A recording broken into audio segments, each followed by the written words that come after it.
Hola a todas y a todos, me llamo Manuel Reiriz y en mi nombre y en el de mis compañeras Esther Martínez, Ana Pérez y Sara Uceda voy a realizar la ponencia que hemos titulado Escenario de simulación interprofesional como herramienta de sensibilización y reducción del estigma hacia personas con VIH en estudiantes de ciencias de la salud. Si realizamos una visión global de la situación del VIH en el mundo y en España, podemos ver cómo esta infección sigue siendo una pandemia que afecta a nivel mundial a más de 38 millones de personas y que, por poner un ejemplo, en el año 2021, según datos de UNICIDA, produjo la nueva infección de 1,5 millones de habitantes en todo el mundo. Si nos centramos un poco más en España y analizamos la línea temporal de la infección por VIH desde el año 1982, que fue cuando se produjo el primer diagnóstico de SIDA en España, podemos ver que hay una serie de años, una serie de hitos, ¿no? Que han ido ocurriendo a lo largo de estos más de 40 años de historia del VIH, en este caso en España. Podemos destacar, por ejemplo, en el año 1987 la salida al mercado del AZT, que fue el primer tratamiento que se pudo utilizar para tratar la infección por VIH y que bueno, tenía una serie de efectos secundarios que han generado un estigma a día de hoy hacia muchos tratamientos del VIH, ¿no?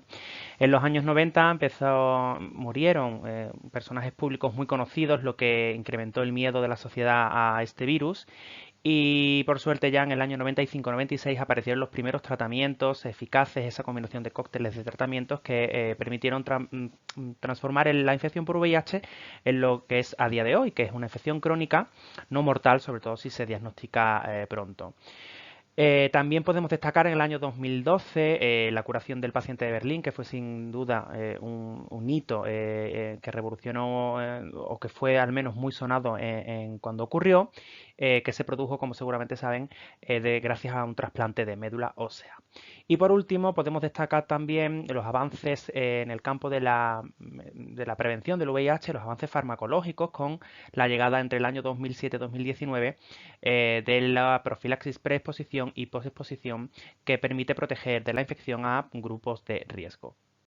Sin embargo, pese a estos avances, tanto médicos como en el campo de la investigación sobre la infección por VIH, y tras más de 40 años, existen aún en la sociedad grandes lagunas de conocimiento de aspectos básicos de la infección por VIH, como pueden ser las vías de transmisión.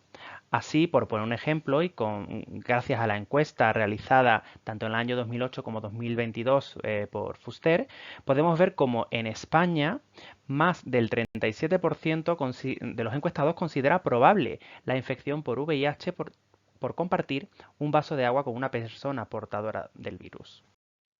Podemos ver también cómo casi el 50% de los encuestados considera o ve algún tipo de probabilidad de riesgo de transmisión tras la picadura de un mosquito.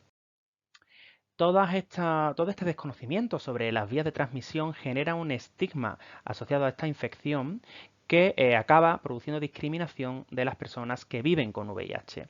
De forma que estas personas no solo tienen que hacer frente al curso de la infección y a las comorbilidades tanto físicas como emocionales que puede llevar asociada a la infección, sino que además tienen que hacer frente a todo este estigma que la sociedad deposita sobre ellos.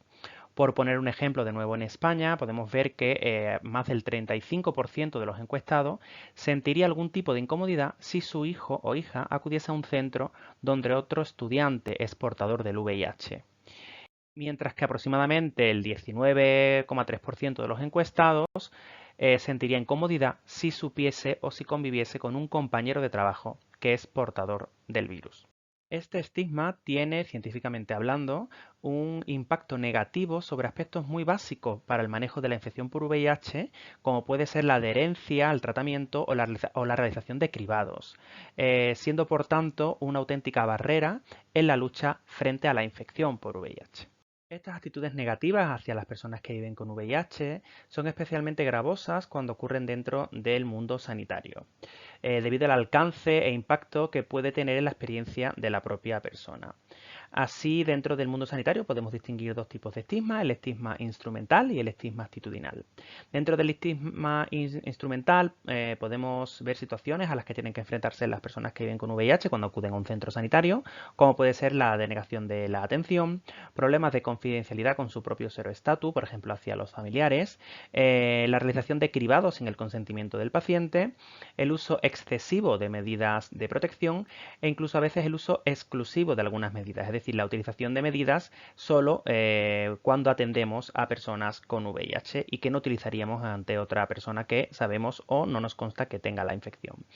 Dentro del estigma actitudinal, si preguntamos a las personas que viven con VIH cómo se siente cuando son atendidas por el personal sanitario, suelen referir sentirse culpabilizados y juzgados por el personal sanitario.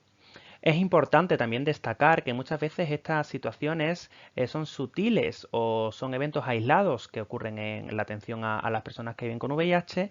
Sin embargo, el efecto acumulativo de estas situaciones provoca recelos por parte de los pacientes, pérdida de confianza en el sistema sanitario y, en definitiva, impide que se produzcan resultados positivos de salud. Por tanto, nuestro objetivo, como veremos más adelante, es luchar frente a ese estigma para garantizar una atención equitativa y de calidad y mejorar, por tanto, los resultados de salud de las personas que viven con VIH. Y pretendemos hacerlo a través de la simulación. Podemos definir la simulación como una técnica que crea una situación o entorno para permitir que las personas experimenten una representación de un evento real con el fin de practicar, aprender, evaluar, probar o comprender los sistemas o las acciones humanas. La simulación es una técnica que lleva utilizándose mucho tiempo y que ha demostrado ya ser eficaz tanto a corto como a largo plazo en la mejora de adquisición de habilidades, en la mejora del comportamiento de los estudiantes y también en la mejora de la confianza y autoeficacia de los propios estudiantes. Pero además es una técnica educativa que ha sido ya ampliamente utilizada para la lucha frente al estigma.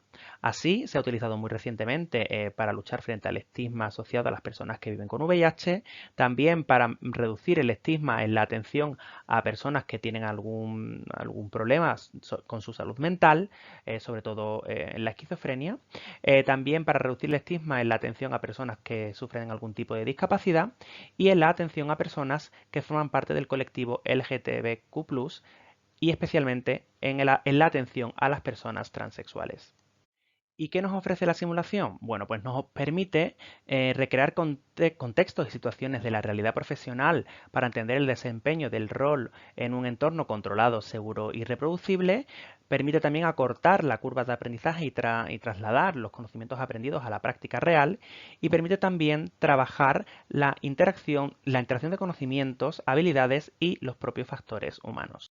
La simulación está compuesta por tres elementos claramente diferenciados: el briefing, el escenario y el debriefing.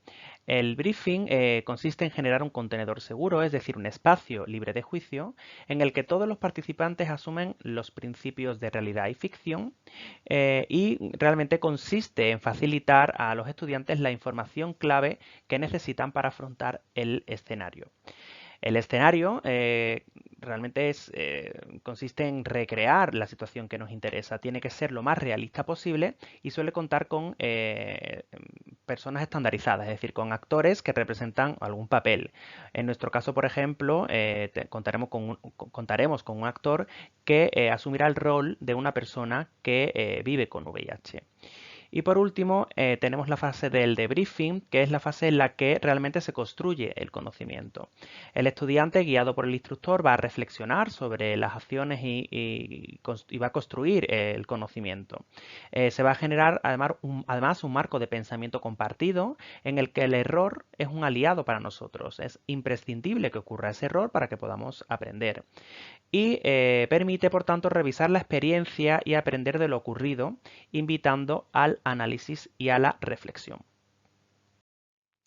El debriefing, por tanto, es una parte muy importante de la simulación y realmente podemos dividirlo en tres elementos diferentes. La reacción, que está orientada a disipar obstáculos cognitivos y a generar un marco propicio para el análisis. La comprensión, que consiste en la reflexión y análisis para la búsqueda y construcción de modelos mentales que permitan explicar el porqué de lo que ha sucedido. Y la fase de síntesis, que bueno, pues cuando se sintetiza realmente la experiencia, se genera ese marco mental compartido y además cada uno de los elementos puede, de los estudiantes o de los grupos, puede compartir qué es lo que se lleva tras la realización de la simulación. Por tanto, nuestro objetivo, como hemos comentado anteriormente, aunque aquí ampliamos un poquito, consiste en mejorar el conocimiento, reducir el estigma y mejorar la calidad de la atención a las personas con VIH. ¿Y cuál es nuestra metodología? Es decir, ¿cómo vamos a hacer esto? Bien, pues hemos diseñado un escenario de simulación clínica de carácter interprofesional, donde contaremos con alumnos de 3 grados diferentes: psicología, enfermería y ciencias de la actividad física y del deporte. Tendremos un briefing y un debriefing posterior y vamos a ubicar en todo momento en el centro de la actividad a la persona que vive con VIH, o en este caso al actor que simula a una persona que vive con VIH. Para ver el efecto de la simulación vamos a contar con un grupo o control que no va a realizar la simulación y a un grupo experimental que sí la realizará. Y vamos a medir en los dos grupos el grado de conocimiento sobre las vías de transmisión y las actitudes de los dos grupos hacia las personas que viven con VIH gracias al test validado de Fuster 2013. Bien, ¿cuáles son nuestros resultados? Es decir, ¿cómo es nuestro escenario de simulación?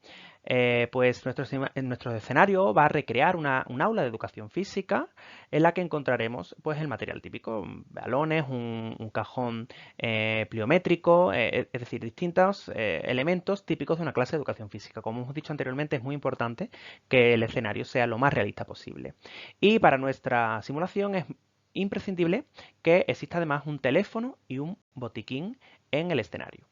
Bien, vamos a ver ahora cómo es el briefing de nuestra simulación, es decir, qué información vamos a dar a cada uno de los elementos que participan en la simulación. En el caso del actor, del estudiante estandarizado, es decir, del actor que simula a una persona que vive con VIH y que es el único actor realmente que tenemos en nuestra simulación, la información es la siguiente: eres un estudiante de segundo de bachillerato portador del VIH por transmisión sexual. Te estás tratando con antirretrovirales y recientemente has contado a una compañera tu situación, algo que no sueles hacer por miedo al rechazo. Vas a estar en clase de educación física, vas a tener una caída y vas a empezar a sangrar tanto por la cabeza como en la boca, que en algún momento pedirás que te miren, ¿no? Y inicialmente te vas a mantener retraído, abatido o con evitación, conducta de evitación, y poco a poco vas a ir sintiendo ira, que en función de cómo sea la respuesta de los profesores de educación física y la atención de enfermería y psicología, podrá ir a menos o podrá ir a más e incluso amenazar con abandonar la clase y el colegio. A nuestros estudiantes de Ciencia de la Actividad Física y el Deporte y de Enfermería y Psicología, la información que se le da en el debriefing realmente es muy poquita, ya que no son actores y simplemente queremos ver cómo se desenvuelven en la situación. Como podéis ver, a los estudiantes de Ciencia de la Actividad Física y el Deporte, la información que se le da es que son profesores de Educación Física del Colegio Internacional Nebrija, que se encuentran dando una clase con estudiantes de segundo de bachillerato con distinto material, que el objetivo es realizar esa clase y que tienen además pues disponible todos los servicios del colegio, entre ellos pues enfermería, secretaría y demás. Mientras que a los estudiantes de los grados de enfermería y psicología se les dice que son enfermero y psicólogo del Colegio Internacional Nebrija y que están revisando juntos un caso de un alumno que tiene un trastorno de la conducta alimenticia, y que el objetivo de estos alumnos, o sea, de enfermería y psicología, es atender a cualquier profesor o alumno que demande atención. En esta tabla se reflejan las acciones esperadas del desempeño de los estudiantes de los 3 grados que participan en la simulación, pero en términos de competencias. Pero no porque esperemos ese desempeño por parte de los estudiantes, sino porque realmente guiarán el análisis reflexivo sobre las acciones que han ocurrido. Por poner un ejemplo, si alguno de los estudiantes, en este caso probablemente el estudiante de enfermería, utiliza doble guante en vez de precauciones estándar a la hora de atender al alumno o al actor que simula a la persona que vive con VIH, es importante en el debriefing analizar y discutir qué motiva dicha acción, si es una falta de conocimiento o si es una emoción como puede ser, por ejemplo, el miedo. Como conclusión, decir que esperamos encontrar una mejora significativa del conocimiento global sobre la infección por VIH, así como una reducción del estigma hacia estas personas en los participantes del grupo de simulación respecto al grupo control. Sin más, os dejamos la bibliografía que hemos utilizado para realizar esta exposición. Esperamos también que les haya gustado. Muchísimas gracias por su atención.